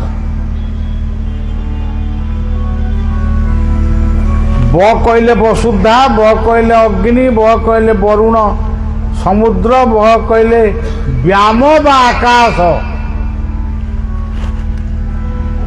ଆକାଶରେ କୋଟି କୋଟି ନକ୍ଷତ୍ର ଆପଣ ଦେଖୁଛନ୍ତି। ସେଗୁଡ଼ିକ କ'ଣ କରୁଛନ୍ତି? ତାଙ୍କ କାମ କ'ଣ? ଯଦି କାମ କିଛି ନାହିଁ, ସେ ଜନ୍ମ ହେଲେ କାହିଁକି? ଯେତେବେଳେ ଦୁର୍ଗାଙ୍କ ମହିଷାସୁର, ଦୁର୍ଗାଙ୍କ ଶକ୍ତିରୁ ଗୁଡ଼ା ସବୁ ଯୋଗିନୀ ଫୋଗିନୀ କାଳେ ଜନ୍ମ ହେଇ ମହିଷାସୁର ଲୋମ ଫୋମରେ ସବୁ ଉଙ୍କୁଣି ଭଳିଆ ସାର ପୋକ ଭଳିଆ ମାଡ଼ିଗଲେ। ସିଏ ସବୁ ଝାଡ଼ିଦେଲା ହାତକୁ, ଇଏ ସବୁ ପଡ଼ିକି ଖଣ୍ଡିଆ ମଣ୍ଡିଆ ହେଇଗଲେ। ସେଗୁଡ଼ା କ'ଣ ସିଏ କହିଲେ କ'ଣ ଆମକୁ ଜନ୍ମ ଦେଲ, ଇଏ କ'ଣ ମହିଷାସୁରକୁ ମାରିଲେ, ଆପଣଙ୍କୁ ପଢ଼ୁଛନ୍ତି, ଆମେ କରିବୁ କ'ଣ? ତମେ ସବୁ ଗ୍ରାମ୍ୟ ଦେବୀ ହେଇ ପୂଜା ପାଇବ, ଏମିତି ସବୁ ଆମ ପିଲାଦିନେ ସବୁ କହନ୍ତି, ଆମେ ଶୁଣିଥିଲୁ। ଇଏ ଯୋଉ ନକ୍ଷତ୍ର ମାନେ କୋଟି କୋଟି ନକ୍ଷତ୍ର ସୃଷ୍ଟି ହେଇଛନ୍ତି, ବର୍ତ୍ତମାନ ମଣିଷ ଖୋଜିବା ଆରମ୍ଭ କରିଛି। ମଙ୍ଗଳ ଗ୍ରହରେ କ'ଣ ଅଛି, ଚନ୍ଦ୍ରରେ କ'ଣ ଅଛି, ବୁଧରେ କ'ଣ ଅଛି। ତେଣୁ ମଣିଷ ବର୍ତ୍ତମାନ ଦେଖୁଛି ଖାଲି ପୃଥିବୀରେ ଯେତିକି ସମ୍ପଦ ଅଛି ସେତିକି ସମ୍ପଦକୁ ନେଇକିରି ପୃଥିବୀ ଚାଲିପାରିବ ନାହିଁ। ତେଣୁ ବର୍ତ୍ତମାନ ନକ୍ଷତ୍ର ମାନଙ୍କୁ ସେ ଖୋଜୁଛି। ଆଉ ଏହା ମଧ୍ୟ ବଳିଆ ଇଏ ସେବକ ବଳିଆ ପ୍ରଭୁ ବଳଦେବଙ୍କ ପାଖରେ କ୍ଷେତ୍ରରେ କହିଯାଉଛି। ଆମେ ସେତେବେଳେ ନଥିବୁ, କିନ୍ତୁ ଅନେକ ପୃଥିବୀ ଭଳି ଅନେକ ପୃଥିବୀ ଏଇ ନକ୍ଷତ୍ର ମଣ୍ଡଳରୁ ବାହାରି ବା ଏଇ ନକ୍ଷତ୍ର ମାନଙ୍କୁ ପୃଥିବୀ ଭଳି ତାକୁ ତିଆରି କରାଯିବ। କିନ୍ତୁ ପୃଥିବୀ ଭଳି ଗୋଟିଏ ନୀଳାଞ୍ଚଳ ବା ପୃଥିବୀ ଭଳି ଗୋଟେ ପୂର୍ଣ୍ଣ ଅବୟବ ସବୁ ଜାଗାରେ ନାହିଁ। ଏବେ ବି ଆମର ବୈଜ୍ଞାନିକ ମାନେ ଯାଇକି ଦେଖିକିରି କହୁଛନ୍ତି ମଙ୍ଗଳ ଗ୍ରହରେ ପାଣି ଥିଲା। ପାଣି ତ ଥିଲା, ସେ ଗଲା କୁଆଡ଼େ, ତାକୁ କିଏ ପିଇଲା? ସେମିତି ମଙ୍ଗଳ ଗ୍ରହ ଯଦି ପାଣି ଥିଲା, ଆଉ କୋଉ ଘରେ ବି ଥିବ। ତେଣୁ ଆମ ଇଏ କ'ଣ ଲେଖିଲେ, ଗୋଟେ ଆମର ଗୋଟେ ଭଲ ପଦ୍ୟ ଅଛି। ଆମେ ଖାଲି ସଂସ୍କୃତ କହିଲେ କ'ଣ ହବ କି? ନମୋ ନିରଞ୍ଜନ ନିଖିଳ ବ୍ୟାପ୍ତ ସର୍ବ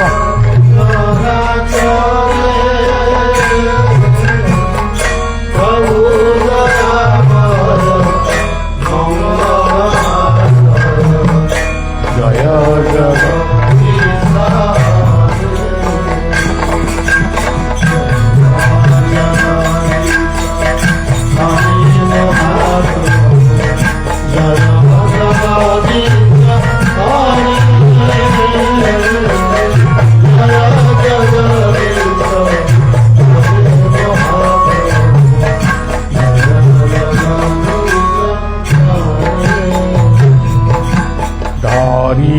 ତୁମ୍ଭ ବଳ ଅନ୍ତରିକ୍ଷେ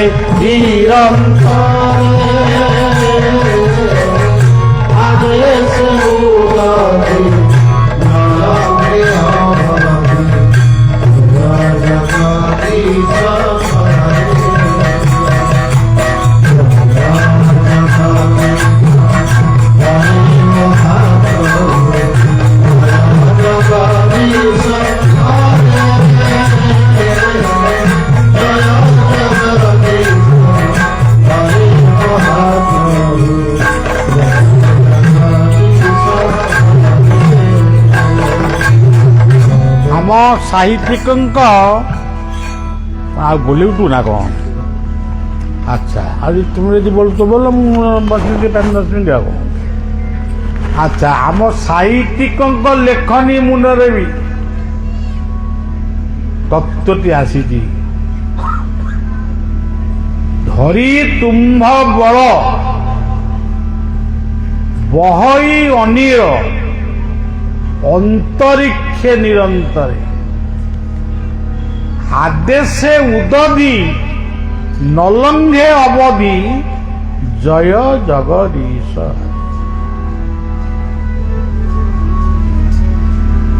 মোর শিক্ষাবিতি বাবু মানে পণ্ডিত মণ্ডলী ଆପଣ ମାନେ ଏଇ ପଦଟାକୁ ଟିକେ ରାତିରେ ଆଜି ବସି ଚିନ୍ତା କରିବେ।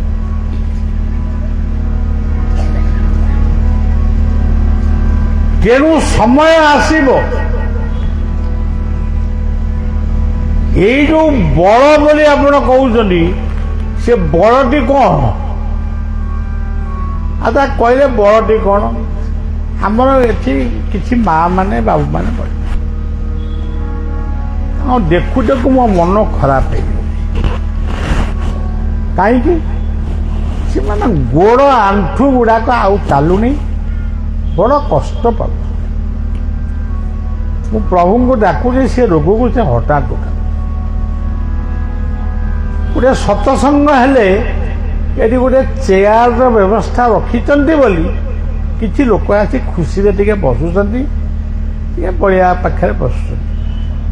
ତେଣୁ ଇଏ ପ୍ରକୃତରେ ବର୍ତ୍ତମାନ ଇଏ ସବୁ ଏଇ ଭୀମକୁ ବିଷ ଲଡ଼ୁ ଦେଇ ଆମକୁ ସବୁ ବିଷ ଖୁଆଇକିରି, ପରିବାରେ ବିଷ, ଚାଉଳରେ ବିଷ, ସବୁଥିରେ ତ ବିଷ ଖୁଆଇକିରି ଆମକୁ ସବୁ ମାରି ସାରିଲେଣି। ଆଉ ତେଣୁ ବର୍ତ୍ତମାନ କୋଟି କୋଟି ଦୁର୍ଯୋଧନ, କୋଟି କୋଟି ଭୀମମାନଙ୍କୁ ବିଷ ଖୁଆଉଛି। ଆମେ କହୁଛୁ ଗୁଟୁକା ବନ୍ଦ କରିଦେବା, ହଉ ବନ୍ଦ କରିଦେବ, ଭଲ କଥା। କିନ୍ତୁ ଗୁଟୁକା ଆଗେ ତୈରି ହେଲା କାହିଁକି? ମୋତେ ଉତ୍ତର ଦିଅ। ତାକୁ କିଏ ତୈରି କଲା? କୋଉ ବୈଜ୍ଞାନିକ ତାକୁ ତୈରି କଲା? ସେ କ'ଣ ତୈରି କଲା ବେଳେ ଜାଣିନଥିଲା ଆ ଦ୍ୱାରା କେତେ ଲୋକ ମରିବେ? ତେଣୁ ପୃଥିବୀରୁ କି ଆମ ଦେଶରୁ, ଆମ ରାଜ୍ୟରୁ ସେ କମ୍ପାନୀକି ବନ୍ଦ କରିଦିଏ। ଆଉ ଖାଲି ବନ୍ଦ କଲେ କ'ଣ ହବ? ବିହାରରେ କ'ଣ ବନ୍ଦ ହେଇନଥିଲା? ସେଇଠି ବି ମଦ ମୃତ୍ୟୁ ହେଲା। ଆଚ୍ଛା, ସେ କଥା ସବୁ ଛାଡ଼ନ୍ତୁ। ଯେ ବର୍ତ୍ତମାନ ଆମେ ବଳ କହିଲେ ଶରୀରର ବଳ, ମନର ବଳ, ଧନର ବଳ, ଆତ୍ମୀୟ ସ୍ୱଜନର ବଳ, ରାଷ୍ଟ୍ରର ବଳ, ବାୟୁର ବଳ, ଅଗ୍ନିର ବଳ, ମାଟିର ବଳ, ସବୁ ବଳ ହେଉଛନ୍ତି ବଳଭଦ୍ର, ବଳଦେବ। ଇଏ ହେଲେ ବଳ। ଇଏ ବଳଟି ସବୁଠି ଅଛି, ଏଇ ଶୂନ୍ୟରେ ବି ଅଛି। ଇଏ ଚାନ୍ଦୁଆରେ ଅଛି ବୋଲି ଭାବିବେନି, ଚାନ୍ଦୁଆରେ ବି ଅଛି, ଶୂନ୍ୟରେ ବି ଅଛି। ଆମେ ଦେଖିପାରୁଛୁ। ସେଇ ବଳ ହେଉଛନ୍ତି ଶିଶୁ, ଶିଶୁ ବା ସୂକ୍ଷ୍ମ, ଯାହାକୁ ଅନୁଭବ କରି ହଉଛି, ଦେଖି ହଉନି। ମା ପେଟରେ ଛୁଆଟି ବି ମା ଅନୁଭବ କରୁଛି, ତାକୁ ଦେଖିପାରୁନି। ସିଏ ଗୋଟେ ଆଜିକାଲି ଅଲ୍ଟ୍ରାସାଉଣ୍ଡ ତାতে ଦେଖୁଛନ୍ତି, ସେଇଟା ଅଲଗା କଥା। ଆଚ୍ଛା, ବଳ ଯଦି ହେଲେ ଶିଶୁ, ଦୁନିଆରେ ଯଦି କେହି ବଡ଼ ଥାଏ, ଏ ଦୁନିଆରେ କେହି ବଡ଼ ଏକା କଳା।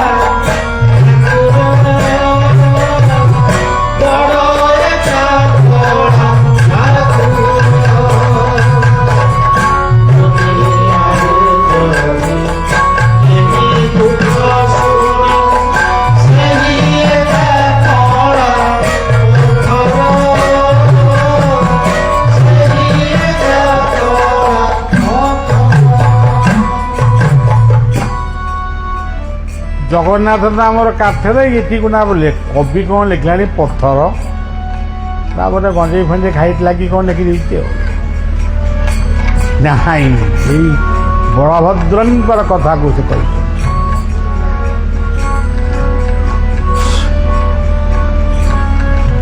ପାଷାଣେ ଶୈବ କାଞ୍ଚନ, ଶିବଲିଙ୍ଗ ସବୁ ପ୍ରସ୍ତରରେ ତିଆରି। ଶ୍ରୀକ୍ଷେତ୍ରରେ ଯୋଉଠି ଆଜି ବଳଦେବ ସେଇଠି ବସିଥିଲେ ଶିବ, ଯେଉଁଠି ସୁଭଦ୍ରା ଥିଲେ ସେଇଠି ଥିଲେ ଦୁର୍ଗା।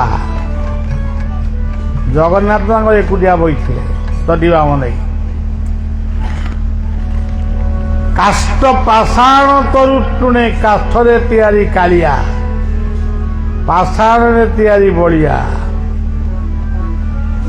ତରୁ ହଉଛନ୍ତି ଅଶ୍ୱସ୍ଥ ବୃକ୍ଷ, ବଟ ଅଶ୍ୱସ୍ଥ ଗୀତାରେ ଲେଖା ହେଇଛି।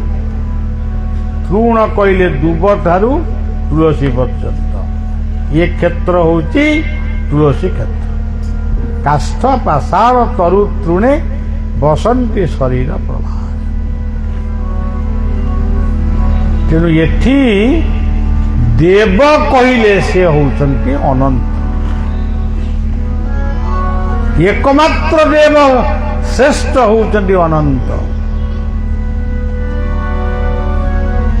ପୁରାଣକୁ ଯଦି ଦେଖିବା ଏଇ ଅନନ୍ତ ହଉଛନ୍ତି ସତ୍ୟ ଯୁଗର ଶେଷ ଦେବ, ତ୍ରେତୟା ଯୁଗର ଲକ୍ଷ୍ମଣ, ଦ୍ୱାପର ଯୁଗର ବଳରାମ, ଆଉ ଏ ଯୁଗର ହଉଛନ୍ତି ବଳଦେବ।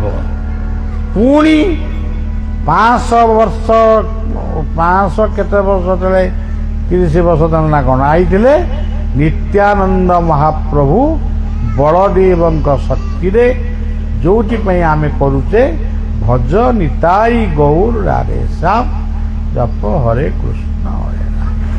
ତେଣୁ ଆଉ କେତେ କଥା ସବୁ ମନେ ପଡ଼ିବ।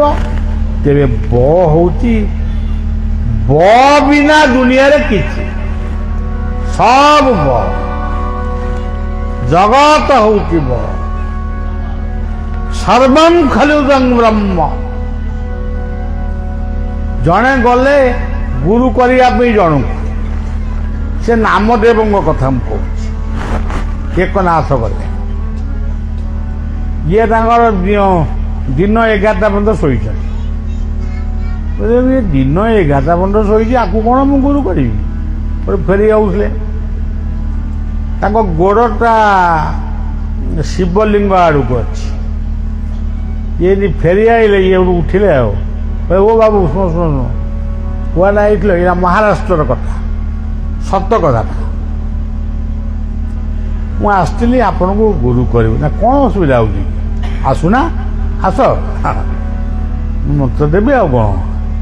ନାଇଁ ମୁଁ ଆପଣଙ୍କୁ ଗୁରୁ କରିବି। କାହିଁ କ'ଣ ଅସୁବିଧା ହେଲା? ନା ଆପଣ ଦିନ 11ଟା ଯାକେ ଶୋଇଛନ୍ତି, କେତେବେଳେ ଯାକେ ଶୁଅନ୍ତି, କେତେବେଳେ ଉଠନ୍ତି? ଏମିତି ତାଙ୍କୁ କବଲେ ନା ବ୍ରାହ୍ମ ମୁହୂର୍ତ୍ତରେ ଉଠନ୍ତି, ଏମିତି ସବୁ କହେ। ମୋ ବ୍ରହ୍ମ ଯେତେବେଳେ ଉଠିଲା ମୋର ସେ ବ୍ରାହ୍ମ ମୁହୂର୍ତ୍ତ, ତମର କ'ଣ ଯାଉଛି? ନା ଆଉ ତମ ଗୋଡ଼ଟା ଆଗେ ଶିବଲିଙ୍ଗ ଆଗରେ ଉପରେ କାହିଁ ପଡ଼ିଛି? ତମେ କି ମୋର ଗୁରୁ ହବ? ସେ ପରିଷ୍କାର କହିଲେ, ଏଡ଼େ ବଡ଼ ମହାପୁରୁଷ ଏଇ ଭାରତ ବର୍ଷରେ ଜନ୍ମ ହେଇଥିଲେ, ଯାହାଙ୍କର ପ୍ରଭାବରେ ମଇଁଷି ମଧ୍ୟ, ଗୋଟା ମଇଁଷି ମଧ୍ୟ ବେଦ ଉଚ୍ଚାରଣ କରିଥିଲା। ମତେ ଦେଖେଇ ଦିଅ ଇଏ ପୃଥିବୀର କୋଉ ସ୍ଥାନରେ ଶିବଙ୍କ ଲିଙ୍ଗ ନାହିଁ, ସେଇ ଆଡ଼କୁ ମୁଁ ଗୋଡ଼ ଦେଇ ଶୋଇବି। ଇଏ ଭାବିଲା କୁଆଡ଼େ ନାହାନ୍ତି, ସେ ଯୁଆଡ଼କୁ ଅନେଇଲା ସାଡ଼େ ଶିବମୟ। କହିଲା ପ୍ରଭୁ ମୋର ଭୁଲ ହେଇଯାଇ, ଯତ୍ର ଜୀବ ତତ୍ର ଶିବ, ଯତ୍ର ନାରୀ ତତ୍ର ଗୌରୀ, ଶିବଂ ଭବ ଶିବଂ ଶୁଭ। ସେଥିପାଇଁ କୁହାଯାଏ ସତ୍ୟଂ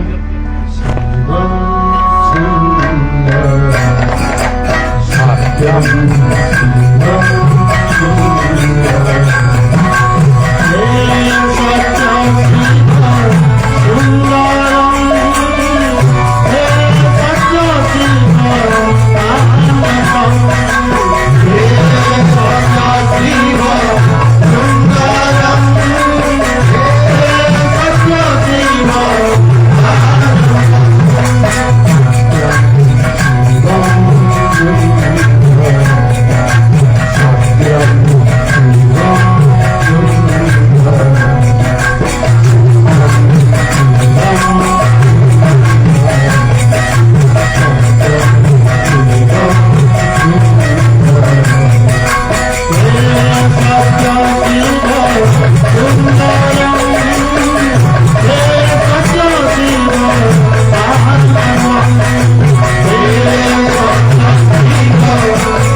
ଶିବଙ୍କର ସ୍ଥାନ କଣ୍ଠ, କଣ୍ଠ ଦେଶରେ ଶିବଙ୍କୁ ସ୍ମରଣ କର।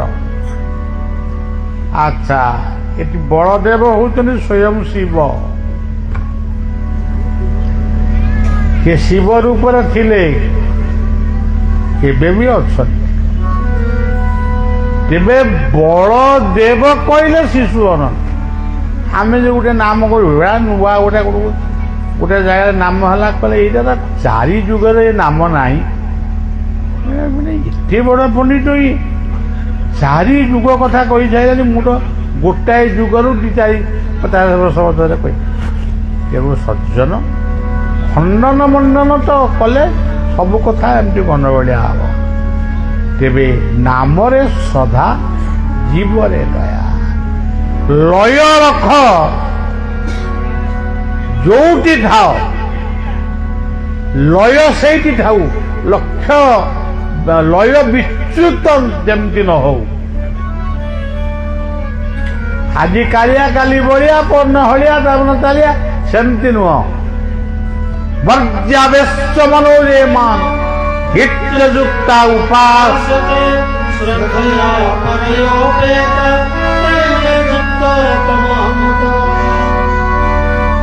ସେଇ ହଉଛନ୍ତି ଲ ବା ଲୟ। ଲୟ ରଖ। ଗୀତାର ଶ୍ଲୋକ କହିଲେ କିଏ ଆମେ ସବୁ ଆକୁ ଗଢିନୁ, ଆକୁ ବ୍ୟାସଦେବ ଗଢିଛନ୍ତି। ଆଉ ଦେ ହଉଛି ଦ ଏ। ଦ କହିଲେ ଦେବତା ମାନଙ୍କ ପାଇଁ ଦୟା, ଯାହାର ଦୟା ଅଛି ସେ ଦେବତା। ଯିଏ ଦାନ କରେ ସେ ହଉଛି ମଣିଷ। ଯିଏ ଇନ୍ଦ୍ରିୟକୁ ସଂଯମ କରେ ସେଇ ହଉଛି ରାକ୍ଷସ। ଦ ଏ ଉପନିଷଦର କଥା। ଏଟି କିଏ? ଏକାକ୍ଷର ବ୍ରହ୍ମ ଓଙ୍କାର। ଓମିତ୍ୟେକାକ୍ଷର ବ୍ୟାହରଣ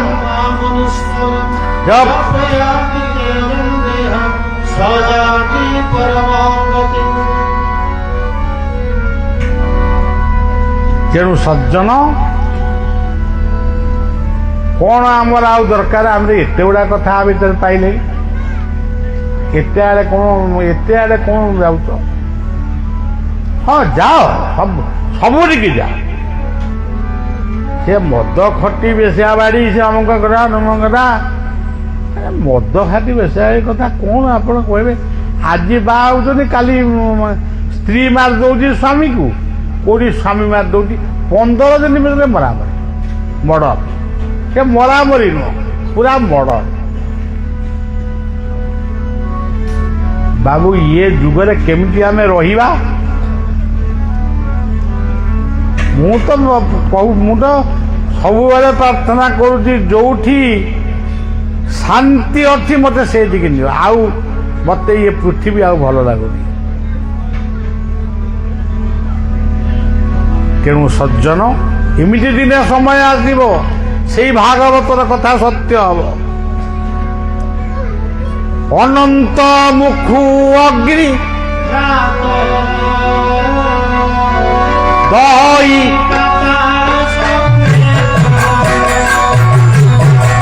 ଅନନ୍ତ ମୁଖୁ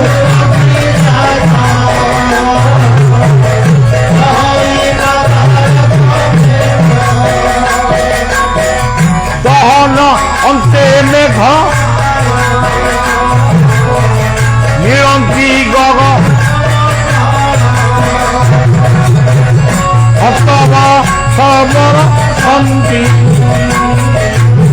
ସମର୍ଥ ନାମ ସେ ଭକ୍ତି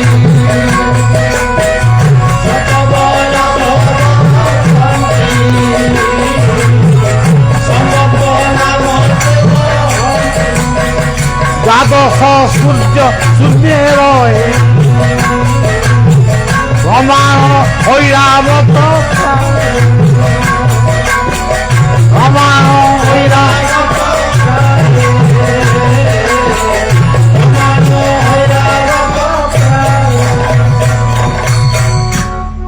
ଅନନ୍ତ ମୁଖୁ ଅଗ୍ନି ଜାତ ଦହଇ ପାତାଳ ସମେତ। ଆଉ ଟ୍ରମ୍ପ ବାବୁ କଣ ପରମାଣୁ ବୋମା ଧମକଉଛ? ଅନନ୍ତଙ୍କ ମୁଖରୁ ଅଗ୍ନି ଜାତ। ତମେ କିଏ? ପୃଥିବୀ କି ତମ ବାପା 14 ପୁରୁଷ ଗଢିଥିଲା? ତେଣୁ ସଜ୍ଜନ ଇଏ ସବୁ ବାଚାଳ ପାଗଳା। ଆଚ୍ଛା, ଅଗ୍ନି ବର୍ଷଣ ହବ କିନ୍ତୁ ମେଘ ବର୍ଷିବ, ଇଏ କି କଥା କହିଲେ? ଅଗ୍ନିନା ଲୋକ ପୋଡ଼ି ହେଇ ମରିବେ, କିନ୍ତୁ ବର୍ଷା ହବ ଯେ ପ୍ରଳୟ ପ୍ରଳୟ ଜଳ। ପୁଣି କହିଲେ ଆମେ ତ କହୁଛୁ ଗୋଟିଏ ସୂର୍ଯ୍ୟ, ସିଏ କହୁଛି 12 ସୂର୍ଯ୍ୟ ଶୂନ୍ୟ ରହେ। 12 ସୂର୍ଯ୍ୟ ଶୂନ୍ୟ ଏ ସୂର୍ଯ୍ୟ ସେ ବି କେହି ରହନ୍ତିନି। ତାମାନେ 12ଟା ସୂର୍ଯ୍ୟ କଥା ସେ କହିଲେଣି। ଆଉ ଚାଇନା ଏବେ ଗୋଟେ ସୂର୍ଯ୍ୟ ତୈରି କରିଥିଲା, ପୁଣି କାଳେ ଗୋଟେ କରିବ। ଧନ୍ୟ ଆଙ୍କ ବିଜ୍ଞାନ। ଆଚ୍ଛା, 12 ସୂର୍ଯ୍ୟ ଶୂନ୍ୟ ରହେ। ଆଉ ତମେ କଣ ଧ୍ୱଂସ କର? ସେ ସମୟ ଆସିନି, ଧ୍ୱଂସର ସମୟ ଆସିନି। ଯୋଉ କଥା ଆପଣମାନେ ଶୁଣୁଛନ୍ତି ସେ କଥାକୁ ମାନେ ସମ୍ମାନ ଦିଅ, କିନ୍ତୁ ବଳିଆ କହିଯାଉଛି ସେ ସମୟ ଆସିନି। ଯେମିତି ବର୍ତ୍ତମାନ କହୁଛନ୍ତି ଅମୁକ ଜାଗାରେ କଳିକି ଅବତାର ଆଇଲେ, ଅମୁକ ଜାଗାରେ କଳିକି ଅବତାର ଆଇଲେ, କେହି ହାତ ଖଣ୍ଡା ଧରିକି ଯାଇଛନ୍ତି। ଆରେ ସିଏ ଯଦି 12 ହାତ ଖଣ୍ଡା ଧରି ଆସିବେ, ଆମେ ପରା ଏଇଠି ଠିଆ ବନ୍ଧୁକଟାକୁ ଟିପି ଦେଲେ ତାଙ୍କ ଧରି ନେଇ ବାଜିବ। ସିଏ କଣ ଆମକୁ ଆଣିବେ? କଳିକି ହଉଛନ୍ତି ଗୁରୁ, କଳିକି ହଉଛନ୍ତି ଶାସ୍ତ୍ର, କଳିକି ହଉଛନ୍ତି ଯଜ୍ଞ, କଳିକି ହଉଛନ୍ତି ସାଧନା। ଆଉ ସେ ଯୋଉ କଳିକି ଆସିବେ ମତେ କାହିଁ ଏପର୍ଯ୍ୟନ୍ତ ଦେଖାଯାଉନି। ମୁଁ ଏ 100 ବର୍ଷ ପର୍ଯ୍ୟନ୍ତ ବି କହିଯାଉଛି, ଆପଣମାନଙ୍କ ଘରେ ଲେଖିକି ରଖିଦେଇଥିବେ, ଆମ ପୁଅ ଝିଅ ମାନେ ପଢିବେ। 100 ବର୍ଷ ଭିତରେ ବି କଳିକି ଆସିବାର କାହିଁ ମତେ ଟିକିଏ ବି ଦେଖାଏ। କିନ୍ତୁ ଜ୍ଞାନ ରୂପକ କଳିକି, ବିଜ୍ଞାନ ରୂପକ କଳିକି ଇଏ କିନ୍ତୁ ଆସେ। ଇଏ ସବୁ ସୃଷ୍ଟି ନାମ ରୂପକ। ତେଣୁ ସଜ୍ଜନ ବଳ ଦେବ। ଆଉ ବ କହିଲେ ତ ଆପଣ ବଳ ଦେବ, ଆଳୁ ଓଲଟେଇଲେ ବ, ସାଳୁ ଓଲଟେଇଲେ ବ। କଟକ ଏଥିରେ କ, ସେଥିରେ କ। ବ କହିଲେ ବ୍ରହ୍ମ, ବ କହିଲେ ବ୍ୟାପକ। ବଳ ବୀର୍ଯ୍ୟ ସବୁ କଥା, ଗୀତାର କଥା ସବୁ ସେଇ ବଳଦେବଙ୍କ ତତ୍ତ୍ୱରେ ଆମ ଜଗନ୍ନାଥଙ୍କ ତତ୍ତ୍ୱ ପୁରାପୁରି ପୂର୍ଣ୍ଣ ଭାବରେ ରହିଛି। ବଳଦେବ ହେବେ ରାଜା କାହ୍ନୁ ପରିଚାର। ଆଉ ସୁଧର୍ମା ସଭା କହିଲେ ଗୋଟାଏ କଣ ଆପଣ ଭାବୁଛନ୍ତି କେଜାଣି, କିନ୍ତୁ ଗୋଟେ ସ୍ୱଧର୍ମ ସଭା। ଆଜି ଯୋଉ ଯୁଦ୍ଧ ଲାଗିଛି ଇଏ ସ୍ୱଧର୍ମ ଯୁଦ୍ଧ। କେତେବେଳେ ଖ୍ରୀଷ୍ଟିଆନ ମୁସଲମାନ ଯୁଦ୍ଧ, କେତେବେଳେ ହିନ୍ଦୁସ୍ତାନ ପାକିସ୍ତାନ ଯୁଦ୍ଧ। ଇଏ ଯୁଦ୍ଧରେ କିଛି ଲାଭ ହବନି। ଯେତେବେଳେ ସ୍ୱଧର୍ମ ବସିବ, ଆମେ ତାଙ୍କୁ ପଚାରିବୁ, ସେ ଆମକୁ ପଚାରିବେ। ମୁଁ ଯଦି ଥିବି ମୁଁ ଆଗରେ ବସିବି, ମତେ ଆଗେ କଣ ପଚାରୁଛ ପଚାର, ଯଦି ମୁଁ ନ କହିପାରି ମୋ ପିଠିରେ ବଦା ମାଡ଼।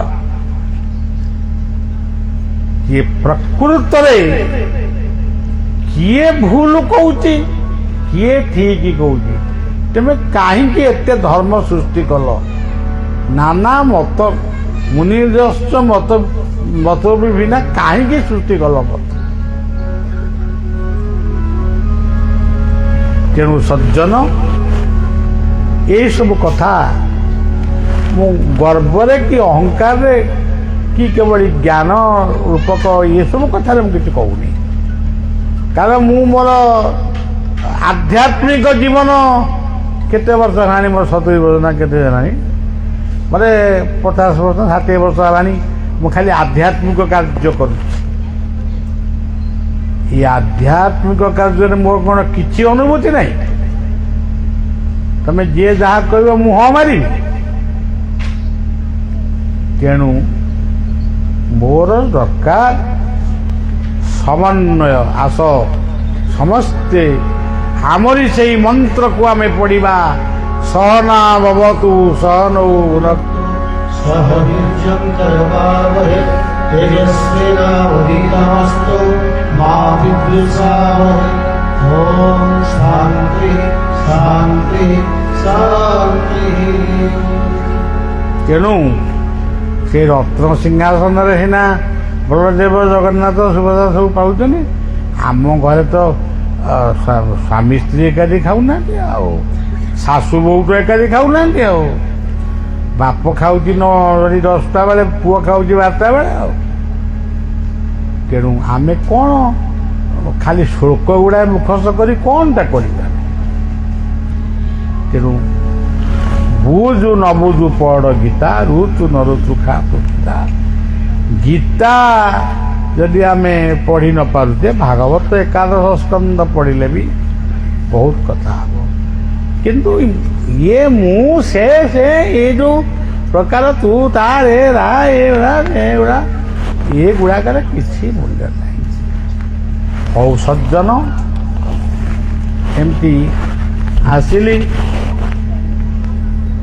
ଇଏ କୋଠା ଉପରକୁ ସବୁ ଚଢ଼ିକିରି ମୋ ଦେହକୁ ଏଇ ଭକ୍ତମାନେ ଖରାପ କରିଥାଏ।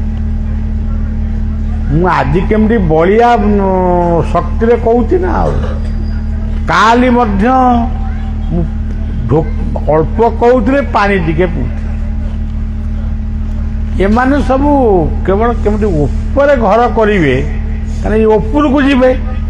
ଊର୍ଦ୍ଧ୍ୱଂ ଗଚ୍ଛନ୍ତି ଶତ୍ରୁସ୍ତା।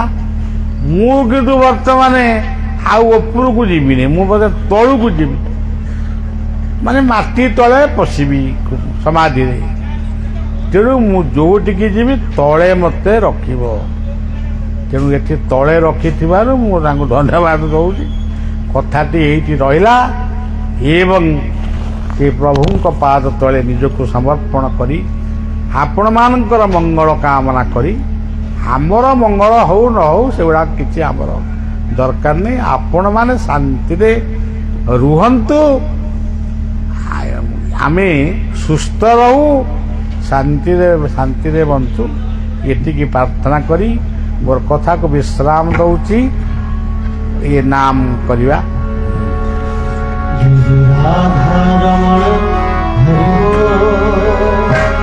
ଜୟ ରାଧା ରମଣ ହରି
जय जय श्री राम।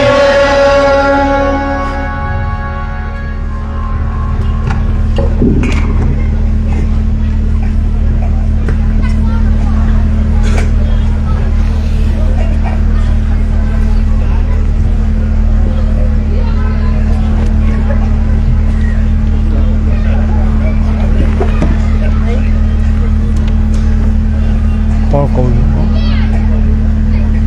कौन माँ कहूँ